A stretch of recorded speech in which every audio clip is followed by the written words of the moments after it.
Assalamualaikum warahmatullahi wabarakatuh.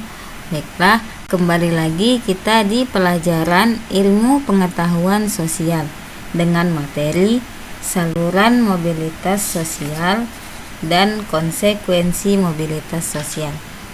Baiklah, sebelum kita mulai pelajaran, marilah kita mengucapkan basmalah. Bismillahirrahmanirrahim. Adapun dalil mengenai materi kita ini yaitu dalam Quran surah Al-Hujurat ayat 13 yang artinya, sungguh yang paling mulia di antara kamu di sisi Allah ialah orang yang paling bertakwa. Sungguh Allah Maha mengetahui, Maha teliti. Oke, kita masuki materi kita. 3. Saluran mobilitas sosial. Nah, mobilitas sosial dapat dilakukan melalui berbagai saluran yang ada untuk membawa seseorang atau sekelompok kepada kedudukan yang baru dalam kehidupan masyarakat. Nah, menurut Paritim A. Sorokin dalam Sukanto 1990, gerakan sosial vertikal memiliki saluran yang bermacam-macam dalam masyarakat. Proses gerakan sosial vertikal ini disebut social circulation. Adapun beberapa saluran dalam mobilitas sosial, yang pertama, angkatan bersenjata. Nah, angkatan bersenjata baik tentara maupun polisi memiliki aturan. Prajurit yang memiliki kemampuan lebih akan memperoleh kenaikan pangkat. Nah, begitu juga sebaliknya, prajurit yang melanggar aturan akan diturunkan pangkatnya. B. Lembaga keagamaan. Saluran mobilitas ini menekankan kepada status yang didapatkan seseorang atau kelompok untuk memperdalam agama, sehingga ia menjadi ahli, tokoh, atau imam dalam bidang keagamaan. Status tersebut menunjukkan bahwa lembaga keagamaan merupakan saluran mobilitas sosial bagi individu atau kelompok. Nah, yang selanjutnya lembaga pendidikan.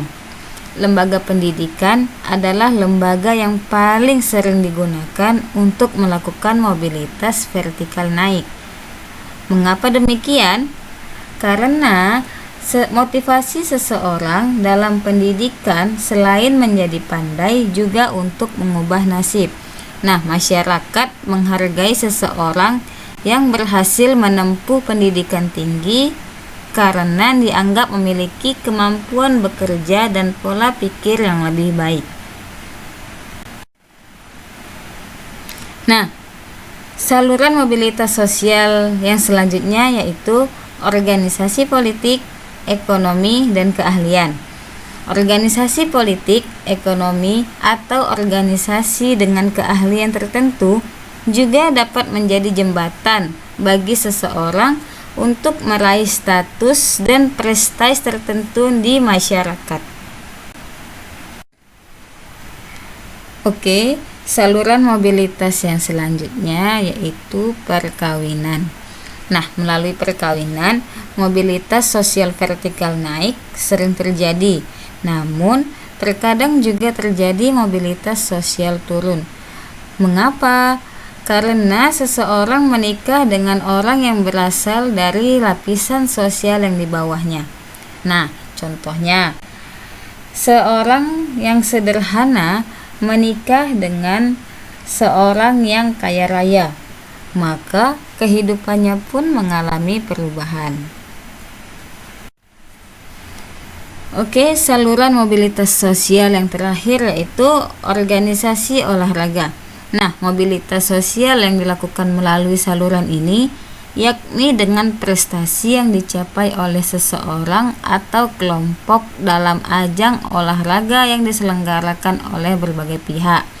Nah, seseorang atau kelompok yang menjadi juara dianggap lebih baik dan dihormati oleh berbagai pihak, khususnya dalam dunia olahraga.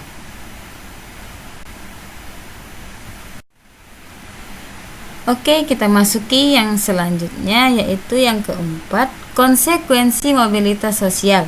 Nah, fenomena mobilitas sosial di masyarakat tentu memiliki konsekuensi tertentu. Tahukah kalian apa konsekuensinya? Oke, berikut pembahasannya. A. Konflik.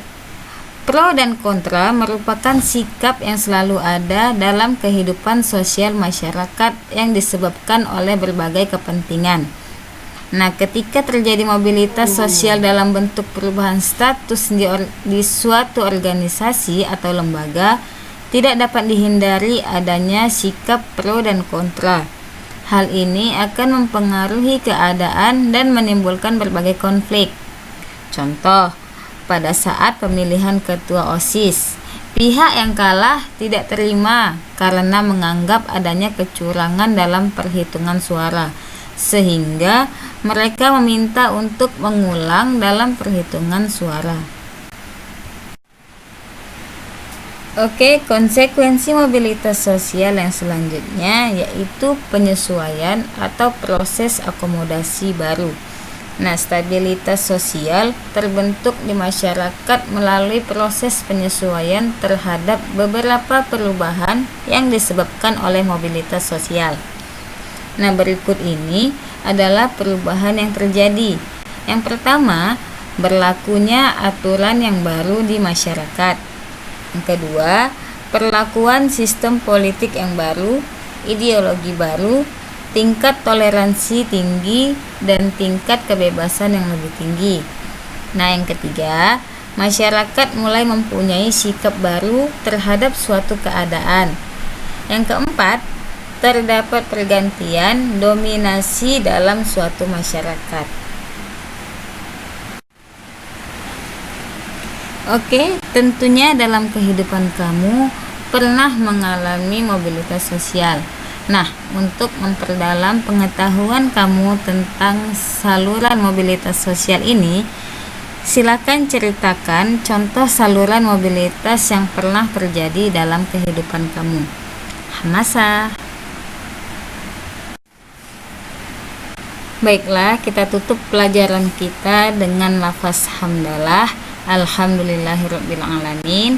Syukron. Wassalamualaikum warahmatullahi wabarakatuh.